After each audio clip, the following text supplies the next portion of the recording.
Hi everyone, this is Ryan Hoyme, aka Massage Nerd, and today I'm going to demonstrate the cranial cradle. So the cranial cradle, there's many different positions that you can actually use for this. So I'm going to go over the neck positions. So with the neck position, this is really good, and it's made by Barb Richmond. So if you go to cranialcradle.com, you can purchase these. So what we're going to do is we're going to lift up the neck. We're just going to position it underneath here.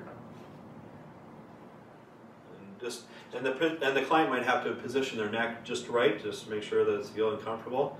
But it's kind of inducing that still point. If you know anything about craniosacral therapy, it's going to help out with that then.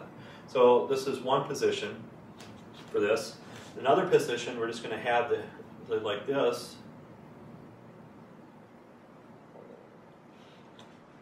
So that's going to position it like that then. And the next one, what we're going to do is we're going to lift. There we go. And with this one, they can actually rock their head back and forth. And it's kind of giving a little massage during that time too. And then if they want, they can just stop in a position.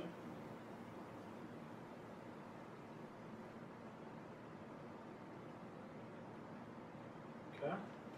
And I know with cranial cradle too, so if you, this is a great way to train your clients. They can actually buy this after the treatment too. So if you're incorporating it into the treatment, so let's just say you're done with the head area, you're just going to place the cranial cradle underneath their head, and then you're going to massage other parts of the body. And then afterwards they say, oh, what was that thing underneath my neck? I just loved it. But you'd probably want to explain a little bit why you're performing it. And then afterwards you can say, oh, I do actually sell this. So that's a passive way of selling the cranial cradle or other kind of products. So the more you can bring in those other products, the better then. So that's the options with the cranial cradle. And you can also place it underneath the sacrum too. I know it's really going to be kind of hard. This. You can just position it the way you need to. And just have the client position it. And if it's they're unclothed, just put it underneath the fitted sheet. So again, it's a little bit more sanitary, but the nice thing about this product, you can just spray it down, of course, afterwards, but they don't want that coldness on their skin then. And then they can also lift it up. And then you can put it, you can even have them lift up a little bit. You can put it along the side of the vertebrae.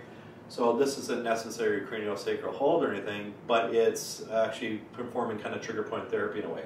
So it's a nice soft way, so it's not going to be so intense, but you can even perform it in, let's say, the tricep or the hamstrings or other parts of the body. I myself, I love using the cranial cradle whenever I go flying, and I go flying a lot to different kind of conferences and stuff, but I'll actually use it under my suboccipital ridge when they're taking off, because sometimes I feel a little nauseous when we're taking off in the airline. But it's just a lot more comfortable for me when I'm using the cranial cradle.